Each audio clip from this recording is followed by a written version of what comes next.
Hi, Jacob. Hello, David. Really nice to meet you. And there's been self-realization for a little while now, so it'll be quite interesting to hear how things have been recently, but also what led to that and your kind of life experience as well. So maybe you could just begin, well, wherever you feel would be a good place to start. All right. Yeah, I mean, it seems like now things are going a lot quicker for people. Mm. For me, that wasn't the case. Right. It's been a long, long journey. But to back up, when I mean, I have memories from 2, 3 years old Mm. and feeling very much a stranger in this world Mm. and not understanding, not getting it, not understanding why people are lying, Mm. things like that. Mm. My parents uh, and I didn't. Yeah, obviously I didn't understand it back then at that age. I didn't have an intellectual understanding. I just felt strange. I Yes. felt like I was in a strange place, Yes. and that continued. Mm. Um, I, in some ways, I, I mean, I was fortunate enough. I grew up in the countryside, Mm. close to nature. Mm. Loved being around animals Mm. and in nature as much as I could, really. Um, then, uh, yeah, I mean, I don't know how much to go into in detail, but mm,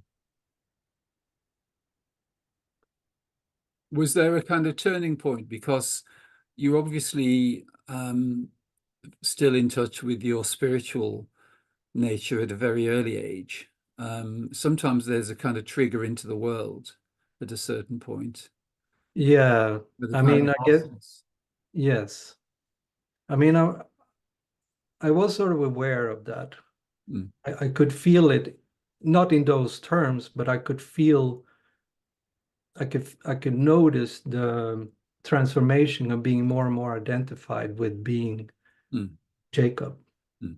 And Yes. that took place somewhere between five and, well, earlier than that, but the transformation, so-called, Mm. was complete around age 7 or so. Yes. Yeah. And it was a quite significant difference Mm. because up to that stage, I mean, it was definitely more effortless Mm. and joyful, Yeah. always present, Yeah.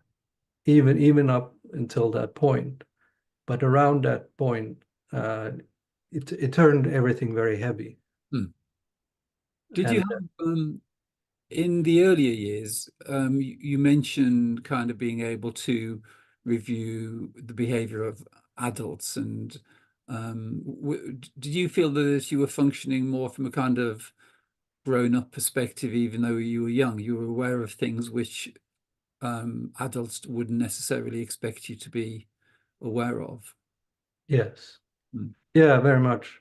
Um, for instance, when I was 5, I told my parents they should get a divorce, which they did a year later. You- No, yeah, so I was quite outspoken. I wasn't silent. Um, but yeah, definitely, I felt like that. I felt like why I don't know, adult, but Hmm. a sense of maturity somehow Sure. that I could see why. I mean, to me, it seemed like everyone, adults, made everything very complicated Mm. Mm. and a lot of dishonesty Mm. towards each other, not really communicating.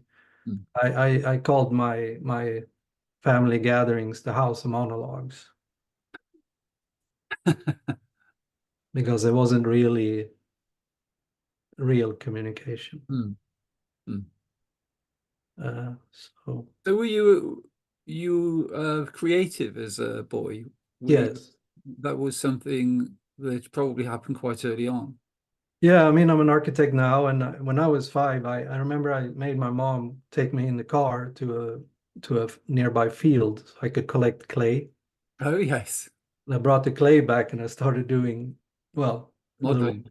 yeah, modeling architecture models Ah, from that point. that's So, interesting that it emerged as architecture so early on, because quite often it's more fine art directed, and then it sort of develops into architecture. But so it was known quite early for you. well, I definitely painted also, Mm. drew and painted and all that. So that was definitely, I mean, obviously that I did that more than the architectural aspect. Sure. But I suppose my father is also an architect. Yes. That probably has something to do with Mm. it, I would guess. Yes. Yeah. Did Yeah. you see your dad making models and then you wanted to try it? Not really. I don't know. Maybe he just spoke about it. I actually don't remember. Mm. Mm. Uh, but yeah, creative also. I mean, this was back in the 70s, my Yeah. childhood, right? Yes. So it was way before cell phones and internet and all that. Yes. Yes. So it was easy for me to just come up with things to do Mm. out in nature, Mm. the simple things, but joyful. Yeah. And what stage would you say was there a kind of return to an interest in spirituality? Did that come much later, or did it come? Because usually the teen years are quite challenging, in terms of personalization.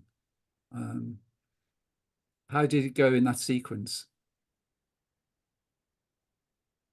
I'm struggling to remember really, but it's not a clear Mm. pinpoint in time Mm. or an event like that. But my life was very challenging. My parents divorced early, Mm. and it was like I said, and there was a lot of turbulence, and I guess that triggered something. Yes. But in a way, it was always underlying. I always had an underlying feeling of, how can I say, presence or presence of something, divine presence or something. It was always there, and so that was never really gone. It was No. always there. I just didn't know it, you know what I mean? Like I didn't Yes. have a conch, it wasn't clear to me No. what it was. I just felt like it didn't belong. Yes. It's so Um, common, as you may have heard mention on other conversations, that's quite a traditional kind of sequence in a way, where there can be an invitation into the personal realm in childhood, which is designed to create quite intense personalization. But for everyone I have a conversation with, it obviously didn't work really, because they found their way through that. But that's quite a common experience in a way. yeah, so I guess due to the turbulence in my parent with my in my family, uh, I did I did end up in sort of, violent circumstances. Yeah. Were you rebellious? Was that an aspect? Yeah, for sure, very rebellious Yeah. early on. Mm. I any forcing me to do something against my will, which I guess, but more not just Yes. typical that type of rebellion. It was if something impeded my freedom, I didn't stand for it No. That's indifferent. actually, in terms of spirituality, that level of will is coming from one's infinite nature. Um, the system doesn't want you to know that, because it doesn't align with the system very well. But there is something which, it's a very uncompromising kind of will which comes through, and but the system portrays it as being a kind of weakness or an imbalance in our personality. But it's quite an interesting one, that one. Yeah, it is. And I'm, obviously growing up then, especially as a teenager, then I, there was the feeling because of the sort of society, school, everyone around you sort of indicating that, well, there's something wrong with me, right? Being antisocial or whatever they call it. They have these labels for it. I Yeah. mean, in hindsight, I can see no, that exactly what you said. It's the spirit is freedom itself. Yes. Yeah. And also the invitations into those limited kind of identities, they work on the basis of inversion. So what they're trying to convince you of, which is the idea that there's something wrong with you, it's actually that there's, that there's something wrong elsewhere, put it like that. Yes.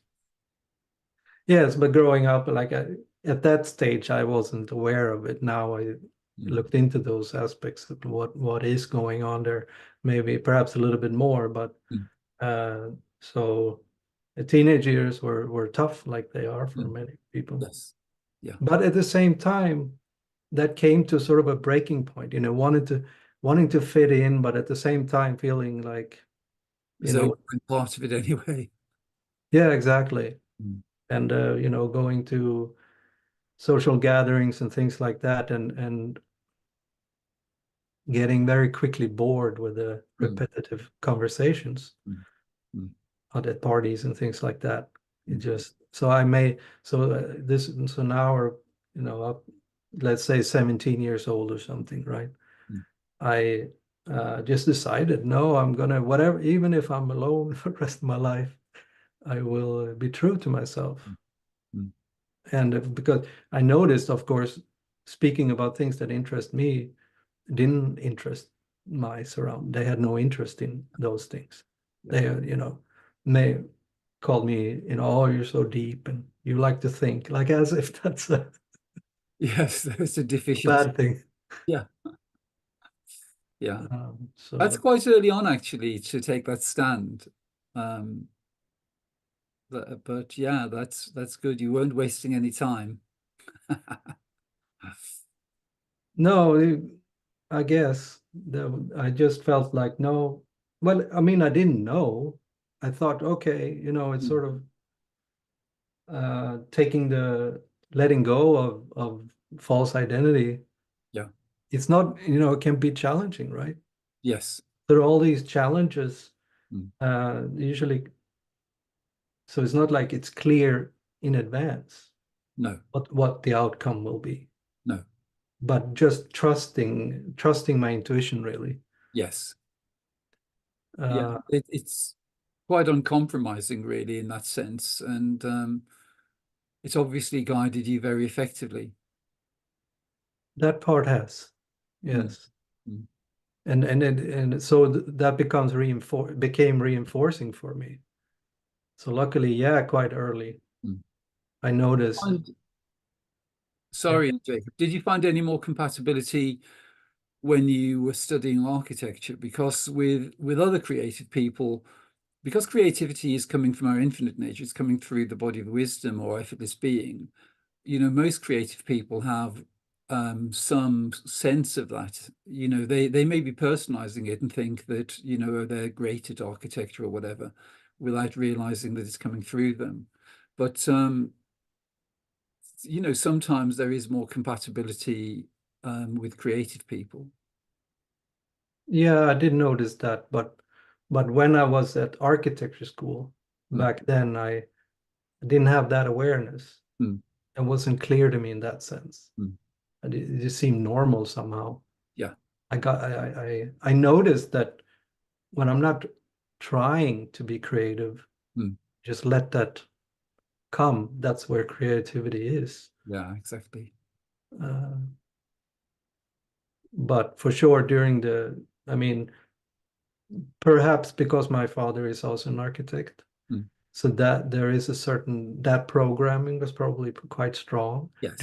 during my education. Mm, So I really, went into it on a very deeply yes. in a personal sense. Oh, now I'm making a career out of this, and Mm, got deep into that. mm, But that only lasted so long because that kind of didn't, that made me miserable to some degree, right? Mm. Like it does when it's not natural, when it's not Yes. coming from a natural place. So even though I guess did well, Mm. Mm. um, so towards the end of, I mean, it's a 5-year education. Mm. In the last couple of years, I just felt, no, I want to, my life should be about, I mean, I didn't really know how to phrase it, but I just Mm. felt like I wanted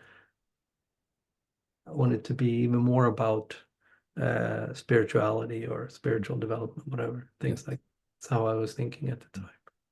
But you made the Uh, commitment to complete the course.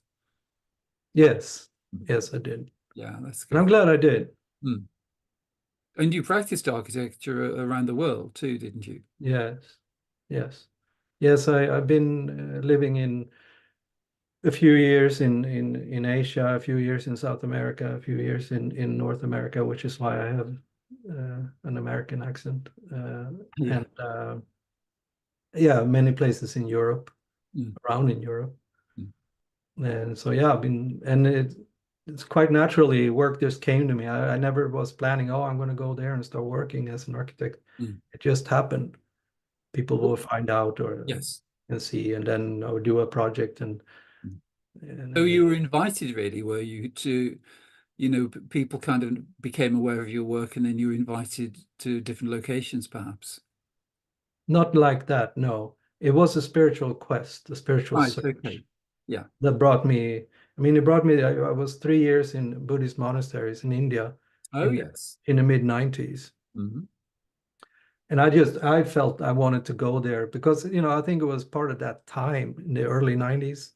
Yes. Like if you want to pursue spiritual matters, you go to Yeah, have to the be Far East, right? serious. Yes. That was sort of the, Mm. now it's not like that, but so that's what I did. And I lived there for 3 years. Mm. And there I didn't really work as an architect. I literally lived in different meditation centers and Buddhist Mm. monasteries for 3 years. Is that how the spirituality started, or was there something prior to that? Because that's going in the deep end, really.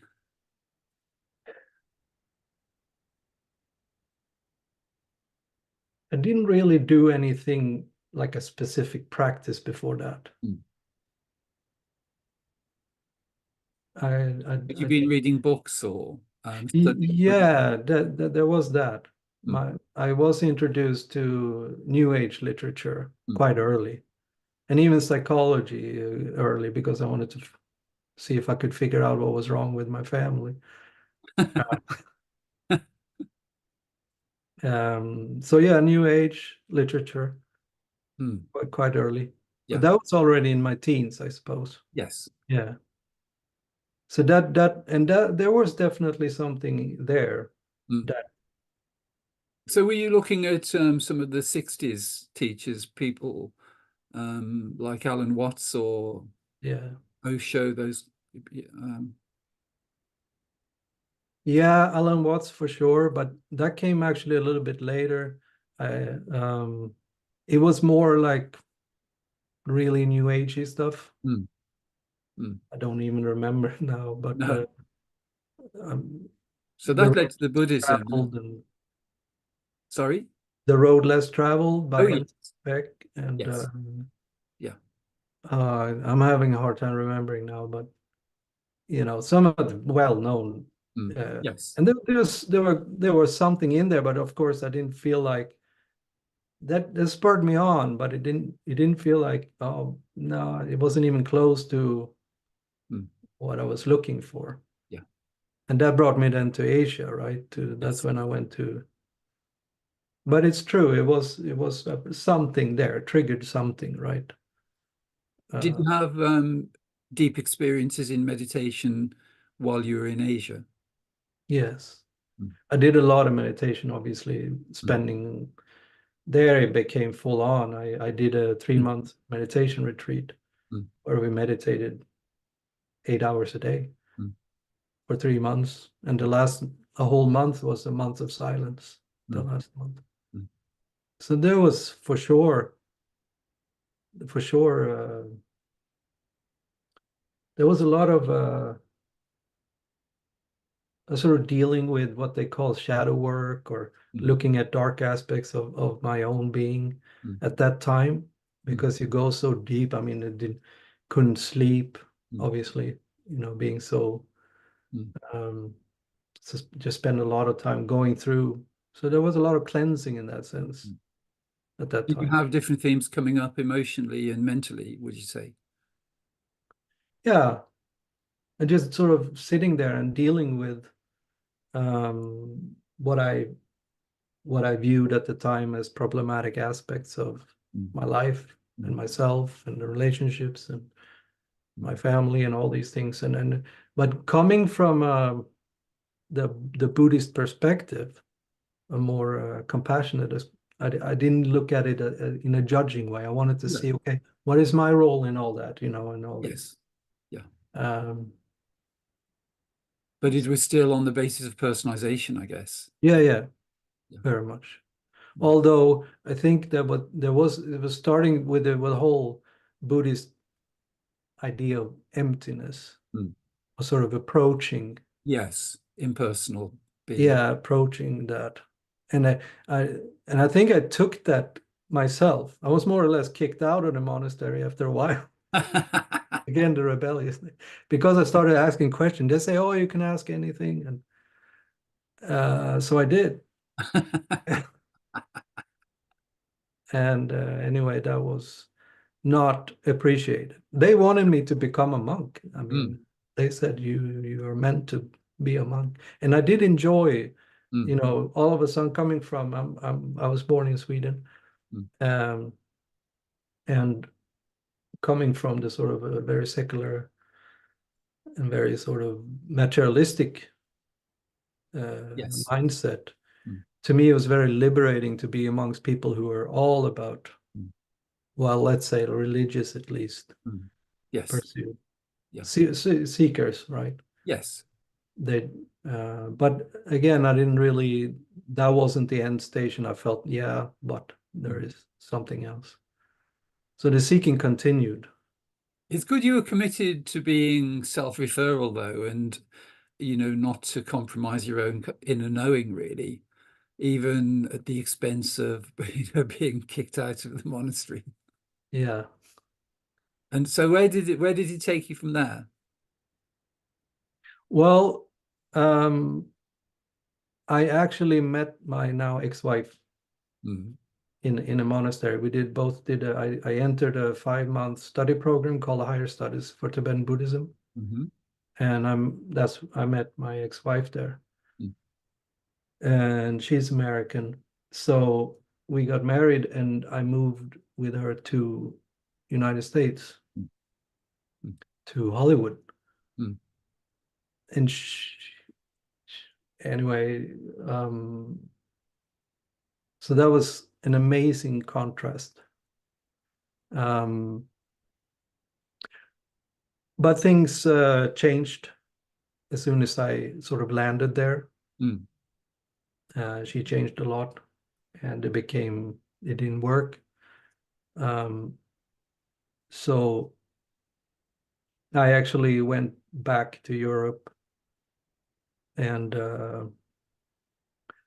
I just what comes to me now is, because there is a link there, when I was doing a lot of meditations and spiritual practices in the monasteries in India and Nepal.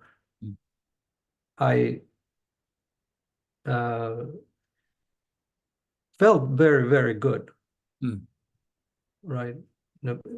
And so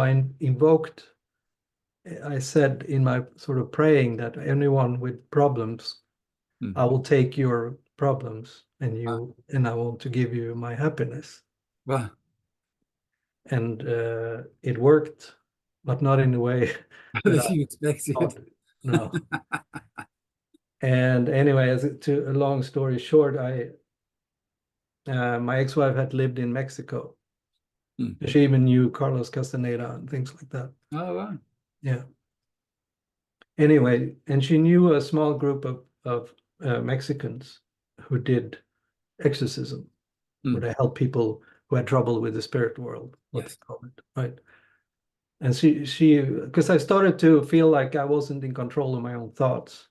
Mm. I didn't know what was going on. Mm. Um, so she said, well, I think I know what's going on. I know some people in Mexico. So we went to Mexico Mm. and did a thing with them. And they didn't know anything. We made sure they didn't know anything about me Mm. at all. Yes. But they said, yeah, you have 1,128 spirits in you. And they were all, sort of lost somewhere. Mm. So it worked. And I mentioned that because it's quite powerful. Or It's a lost art, really, isn't it? I think that it is something very effective. In the West, we've been directed to things like psychotherapy and psychiatry, but actually those old methods are tried and tested. And well, if the practitioners are genuine, they can just be really effective. yes. Yeah, they said, well, now, they did their little thing, right? And not going to give all the details, but it was quite, to me at the time, I was open to all that because I had, as a child, also some kind of connection with the spirit world. Mm.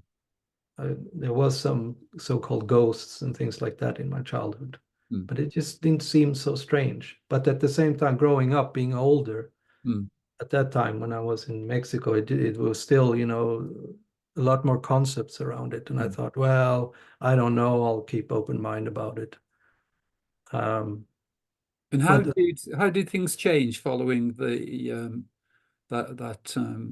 exorcism?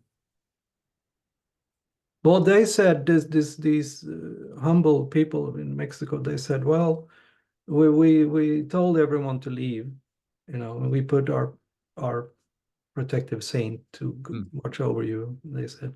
So it'll be 2 weeks and then it will be just fine. And that's exactly what happened. And so within 2 weeks, it was quite tangible, was it? You Yeah, didn't yeah, it was just lifetime. gone. Like Yes. I sort of felt like I could Yeah, own myself again, so to speak. great. Yeah. But it was quite severe. Mm. Uh, but so that was a What an interesting episode. yeah, it was. And then let's see, okay. Yeah, I went back to Europe and then I spent some time in Europe, but then um, when I've just felt very quickly, I had to go to South America, Mm. to Ecuador. Mm. And I never even thought about that country before. And I think within a week or 2 weeks, I bought a plane ticket and just went there. So And you just kind of knew in a way, but there was no logical reason. there was no logical reason. Mm. Mm. I just felt compelled. I think I'd seen a video with a former astronaut guy Mhm. who lived in the south of Ecuador. But that was it, it was Mm. just Mm. anyway, I felt very strongly compelled to go there and I did. Mm. Now we're in 2009, 2010. Yes. And so I went there and I spent 3 years there. Mm. And that's where I did a lot of work as an architect. Mm. I completely unplanned, and it seemed there was a small village in the south of Ecuador, Mm. So is which it a seemed more, sorry, Jacob, was it a was more worldly time then for those 3 years, would you say, or was there a spiritual dimension as well? it was a very strong spiritual dimension. Mm. It was almost everything I cared about. Mm. So it was quite integrated, really. It was spiritual and worldly combined. Yes, Mm. yes, it was. It was things just was flowing, Mm. synchronicity all the time. Mm. Um, I even so that's when when I got there, I was introduced by a friend. She asked me if I'd heard about non-duality. Mm. So this was, I think, 2010, Mm. and which I hadn't. Mm. It was new to me, but that was sort of the last piece of the puzzle. Yes. Uh, so it was a lot of Muji initially. I watched on YouTube Mm. hours and hours and hours. Mm. Muji. As an I was working as an architect, but I could, control when and how I Yes. worked and things like that. So that was great. Mm. Um, and then, um, um,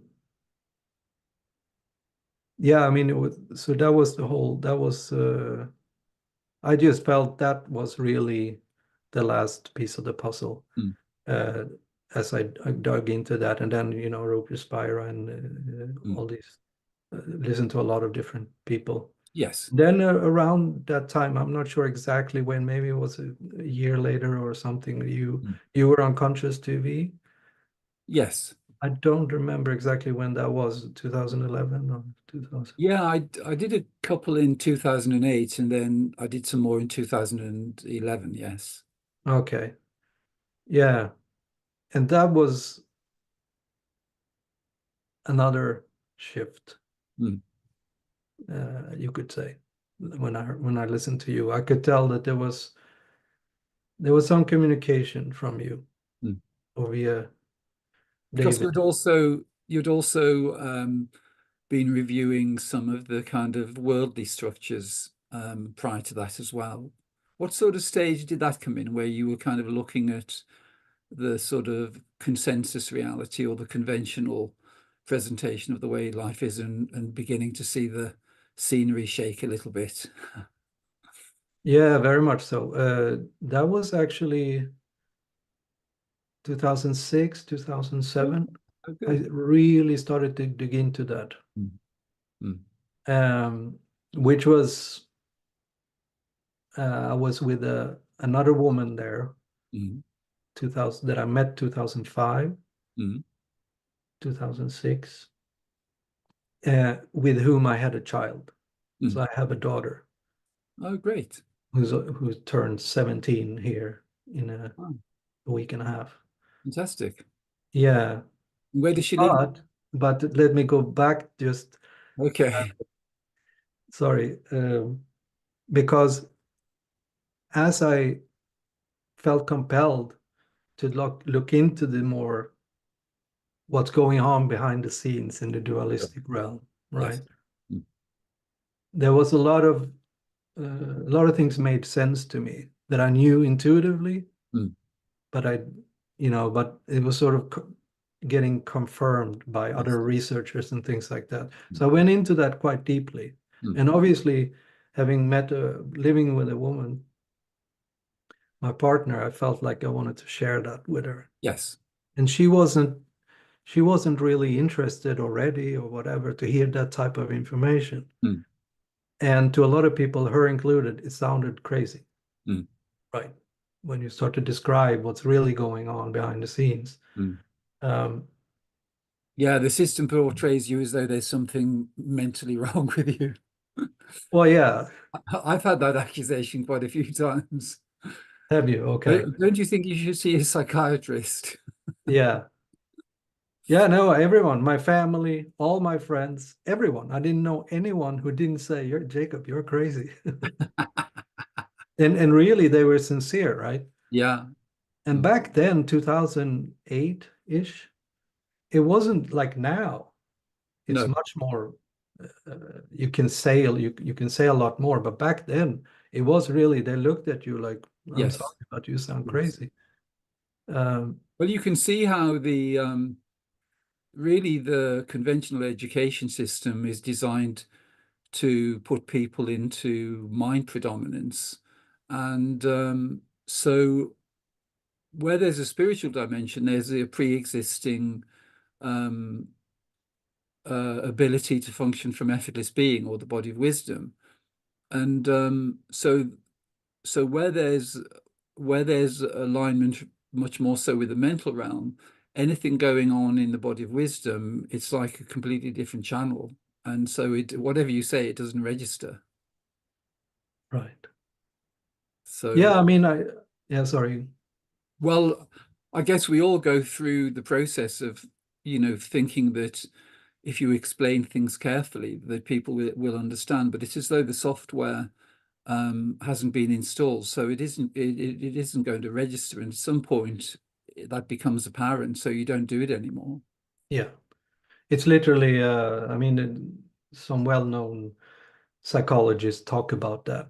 Mm, You can literally, if you change some things in your brain, or some people who have a split personality, mm. one person, like a type of schizophrenia or something like that, you can literally be blind, Yes, while the other personality can see completely normal. yes, It's a metaphor in that yes, sense yes, for definitely. you can describe things, and you can show charts and PowerPoints with Mm, all the facts in the world, but they can't hear it or see it. no. Mm, So yeah, that was more initially for yes, me, and which I think is quite common when you start to see, oh, you want other people to see, look, yes. if we continue to live like this, Mm, we're actually possibly contributing to our own. demise. Yeah. So back to just briefly. Yeah. So yeah, so my the mother of my child, then Mm, she just she we broke up, right? mm. So I haven't seen my daughter basically Oh, since wow. she was, Mm, well, 15 years or something. wow. Mm. Yeah.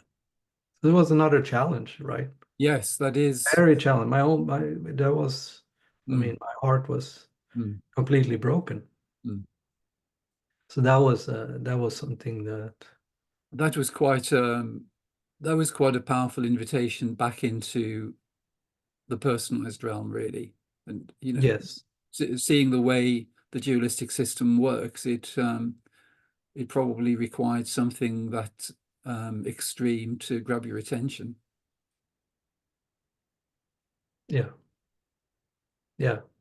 And it took me a long time to work through that, so to speak. Mm, But at the same time, it was helping me mm.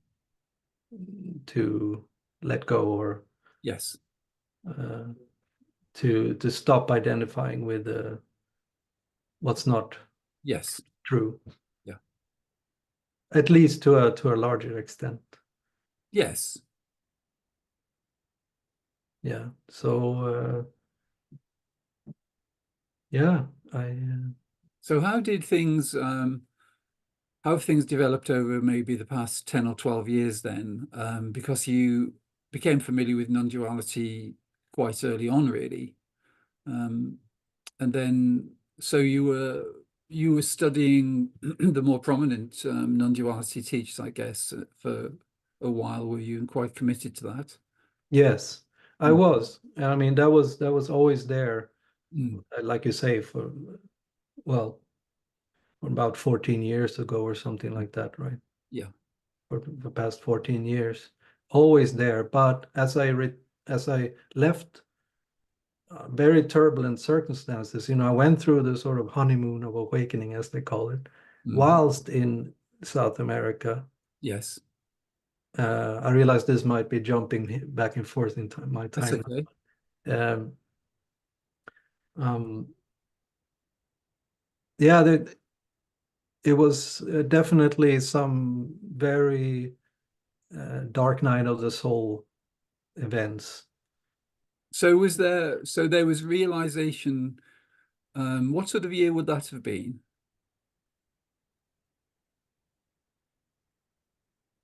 Well, the realization was, I'd say 2011, Okay. Yeah. 2000, yeah, 2011. Hmm. That was sort of the realization, but I think I'd say it was more on an intellectual plane. Hmm. I mean, So were there then invitations back into the dualistic realm, would you say? Yes, Mental and emotional invitations? yes. To me, it was always usually in the realm of women. Right. There was something there, you Mm, know, having a certain my type of conditioning from my childhood and so forth. mm, So that's been a very strong mm. thing that pulled me A back. weapon being used against you. Sorry, It was a weapon being used against you. I don't know, but it was successful. Uh, so yeah, that was quite tough. And then anyway, without going into all the details there, because there was a lot of stuff happening, Hmm. and I had to more or less run in the middle of the night from Ecuador to Peru. So I Did was you? in Peru completely broke.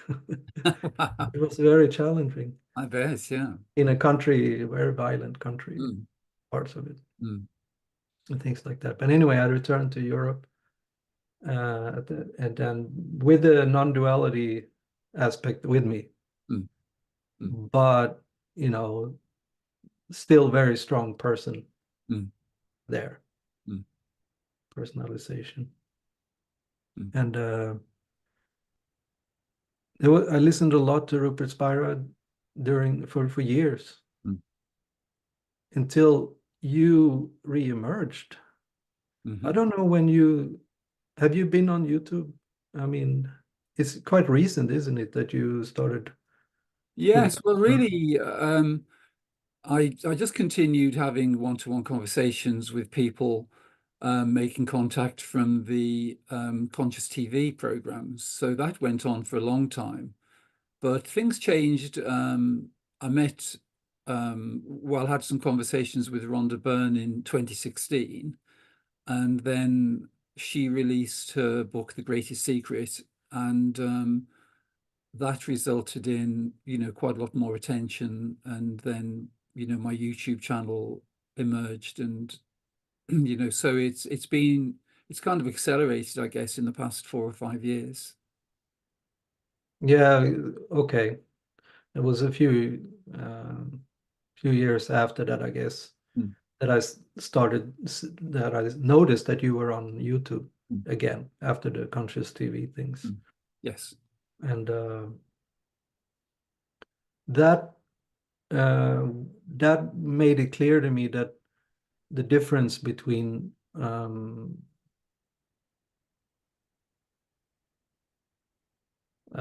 knowing of our true nature and being it. Great. It was your conversations, your pointings. Like I can't really say Mm. something was transmitted there. Yeah. So So when would you say there maybe wasn't a particular moment, but there was just a recognition that that clarity was there? yeah, I can't say if it was a particular moment Mm. because I probably because I've been familiar with it for so long Yes. that it sort of just Mm, went into that mm, mm, more. mm, Yeah, I think that's tremendously effective for people, mm, these type of conversations. mm, And I listen to, I think all of your interviews and things like that as well, which has been great also, mm. because it's really helpful to get, there's still that the narrator, the voice, demiurge, whatever you want to call it, Yes. is always there to try to put doubts, right? Yes. So it's Yeah. great to clarify Mm. things that come out via these conversations. Yeah, and also it's such a relief to discover that the narrator isn't something which is personalized. It isn't something that we need to address on a personal level and that we need to process it or welcome it or release it or anything, because it's like a transmission which is being projected into the body mind as an invitation. And once you discover that, then it's really like discovering that you can turn it off rather than thinking that you need to process it in some way. The processing is it's like watching, a poor quality soap opera and then thinking that, doing some psychotherapy or something, you can have a beneficial effect on one of the characters in the soap. It doesn't really do much. But it's quite a simple solution when you understand how it works. And yeah, that's really, it's amazing the way people come along. And it's, it's just really inspiring because the different angles and it's like pieces of a jigsaw puzzle, and everyone is contributing in some way. And there's the way there's resonance with certain people's stories, and but it's completely impersonal in a way that it's happened. But it's just it's really amazing to witness it, really. It is, and um, it's impersonal, but each one has their own set of conditioning Yes, that can be utilized. exactly. Yeah, yeah. It can be utilized Mm. sort of in a Yes, from that particular, yes, and that can be that can be the challenge initially, yes, but it's perceived as, oh, I should, this is a problem when it's looked at, what then this, it can be very helpful, yes, and that can sort of be our sort of individual part, if you want. yeah. Yeah, it's been quite common in the way that the interviews can actually trigger people as well, because they're like invitations. One of the most common ones is the idea, oh, this person is more self-realized than I am, which is crazy. Um, but that can be quite that can be quite a common one. It's worth knowing that, actually, because when you realize that goes on. But with realization and then seeing people where they're speaking from their infinite nature, it's like a communication which is coming, it's within the unified field of consciousness, so it registers more deeply than if it's just being explained conceptually from the personal realm. Yes. And to go back again then, to what you asked me before about the what's going on in the relative realm, right? Yes. That I started looking into there back Yeah. in, and that was also, I'd say, um, can be helpful if one is inclined to do that. If there Yes. is something inside one that feels, well, maybe there is fear to look into certain things, Yeah. but if there is an inclination to do it, Yes. because that could be very actually very helpful, Yes. um, and as it was for me. Mm.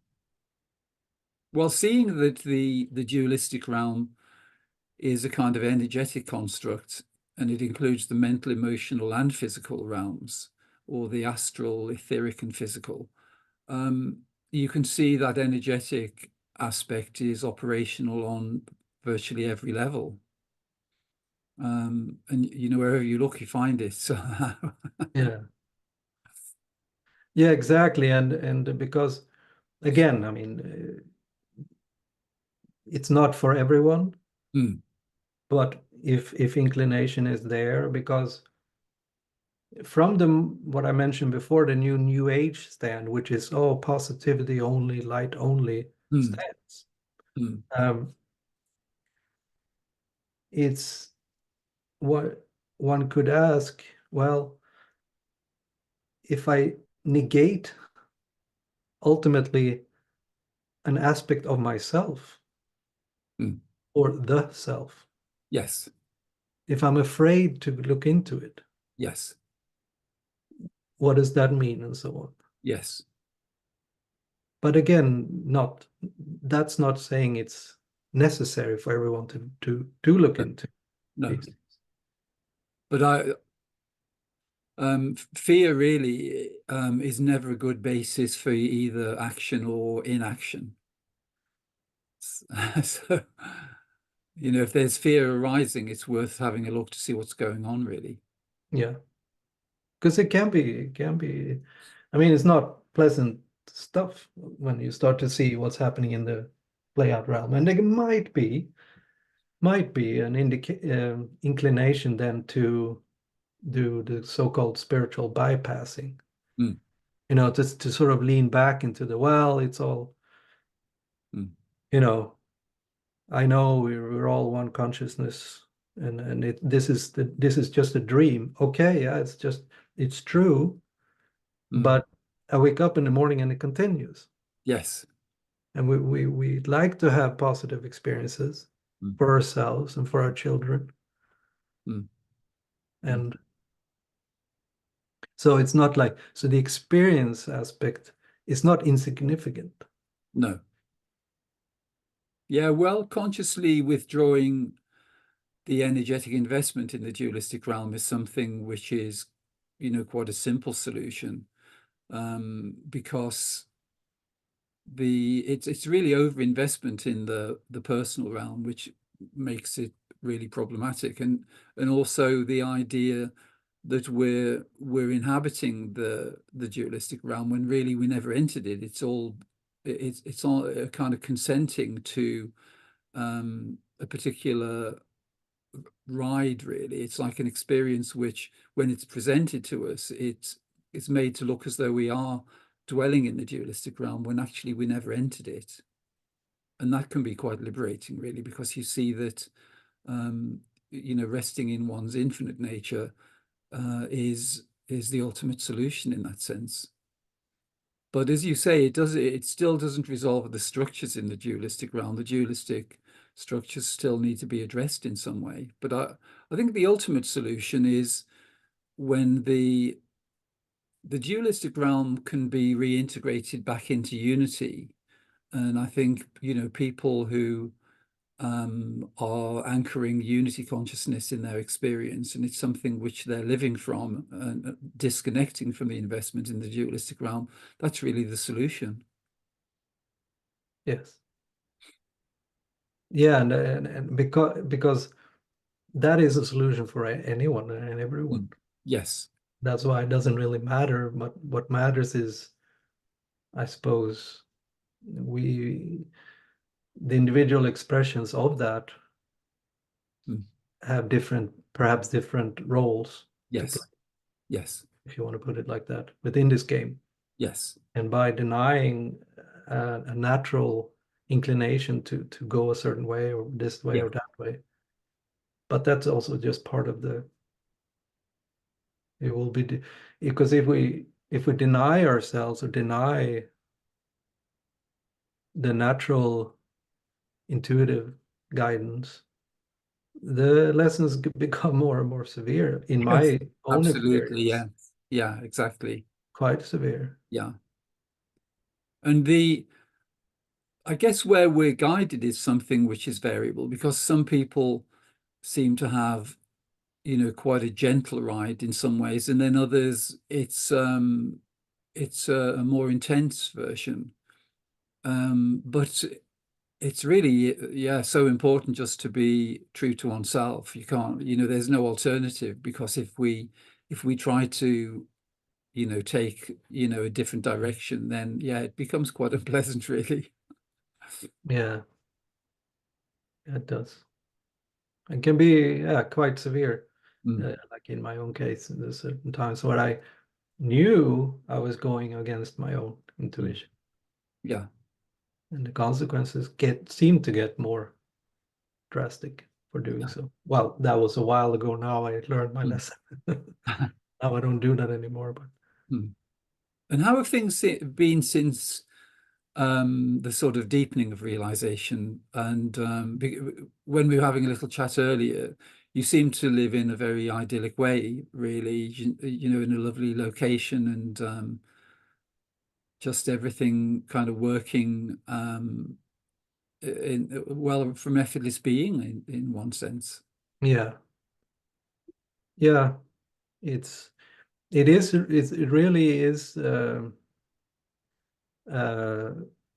the a natural consequence of abiding more and more Mm. as the attributeless being. things just seem to fall into place. Yeah. Uh, so yeah, I am fortunate in that sense. Mm. But many people who look at my life now would Yes. not see that No. because uh, I don't have architectural assignments right now Hmm. because I don't want to be a part of the tax system and all that. Mm. Mm. So people here in Sweden, at least, are afraid to hire me. Yeah. So that So has you're kind living of quite, yeah, you're just living quite simply, really. there is. But you're obviously still interacting with many people. And yeah, well, it's quite a good example, really, of living in a very simple way. And it just seems perfect in terms of integrating the ability to function from impersonal being, because being alone, um, you don't need to step into the dualistic realm at all, really. Yeah, it's true. And I mean, my my everyday is I feel blessed. Mm. You know, I love I go in I'm surrounded. I literally live on a peninsula in a big lake in the Fantastic. southern part of Sweden. Mm. And I'm surrounded by forests. Mm. I go out virtually every day, Mm. just go for walks in the forest. Mm. And to me, it's heaven. Yeah. And I live in a nice big house Mm. and yeah, it's nice. It's a very Idyllic, really. sorry. Very idyllic. Yeah, it is. Mm. It is. Um, so it's definitely clear that that is a consequence of just following The like inner knowing has been there all your life, really, hasn't it? Even when you were 2, 3, 4, 5 years old, it was there then, really. yeah, I realize that now, right? That it was always there. Mm. Quite uncompromising, which it's been quite a rich journey in many ways, but it's um, it's amazing, really, if you look at the human experience and the odds of realization. If you were looking at it in terms of odds, you'd say, well, it's quite, the likelihood of realization, the odds seem very heavily stacked against us, but the inner knowing will just guide you, and guiding you through all those adventures and experiences. It just shows how reliable it is. Yeah, and then the trust, every time you trust your own inner guidance, Yes. there's a confirmation because it's always right. Yes. Yeah. Now you might end up in challenging situations, but you Mm. can see that, well, that was exactly what I needed. Mm. Mm. Mm. Uh, so yeah, That's wonderful. Well, you have a lot to offer, really. I think with do you feel inspired to um speak to people about realization, or about, because it's really nice having a conversation with you, because there's realization of one's infinite impersonal nature, but there's also deep knowledge about the structures within the dualistic realm, which is that's a really good combination. yeah, I've been sort of resisting it for years almost, I Mm. would say, because I don't want to be uh, public Yes. in that sense. Yeah. But it has pushed me and pushed me. So Yeah. now I am actually, since the architecture thing is not really happening right now, I Mm. don't want to force it. No. I feel naturally that I would love to.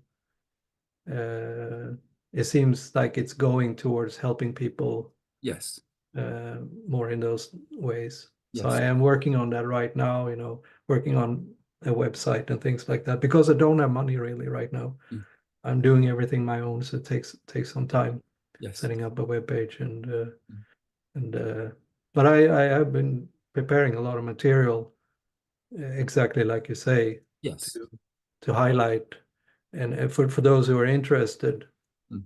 where it's not just one or the other, not just non-duality, Mm. speaking directly about that, but Yeah. from that, looking at other aspects for those who might be Yes. interested. Yeah. So That's a great combination, actually, because, there are people who realize their true nature and don't necessarily have a deeper understanding of the way the dualistic realm works. But for there to be total stability in one's infinite impersonal nature, the consequences of the dualistic realm need to be understood in a way, and to be able to function where the dualistic system isn't impacting too deeply on us. yeah, I feel so, because life goes on within the dream, Yes. and my actions, I mean, I can choose every day how I interact with my surroundings, Mm. Mm. right? Yes. And but the less some less obvious things, perhaps, Yeah. I might not be aware that that my certain actions are actually contributing to further slavery, violence, and injustice, just by so because we're not necessarily conscious that Mm. that's the case. But I Mm. think everyone who listen to you, who hear this, I think have a genuine drive Mm. and love for truth. Yeah, absolutely. That might not mean that, again, that they want to delve into some of the darker aspects of this, Mm. but just to be more conscious. Mm. We all been traumatized in different ways, Yes. and for me, trauma, I translate that to, if I'm traumatized, there is a tendency to shut down consciousness around a certain area. Yes, exactly. Well, really, invitations into trauma are designed to put us into personalization, and it's in various aspects of personalization that our energy is compromised, either mentally, emotionally, or physically. So that's why it is really important to understand the way the dualistic realm works, because it's possible to function primarily from outside there by resting and remaining as impersonal being, and then we're not investing in the personal realm. But that there can be realization, but without an understanding of the implications of the dualistic realm, and so the dualistic content is then perceived as being personal. So the processing of that content, if it's perceived to be personal, can go on for a very long time. Yeah, definitely. Mm. Mm. Mm.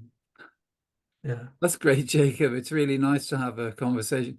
It's amazing the way people get the privilege of speaking with are bringing different things forward, and it is all to do with resonance, and it's all being guided by the infinite being. So it's perfection in the way it's being revealed. Yeah.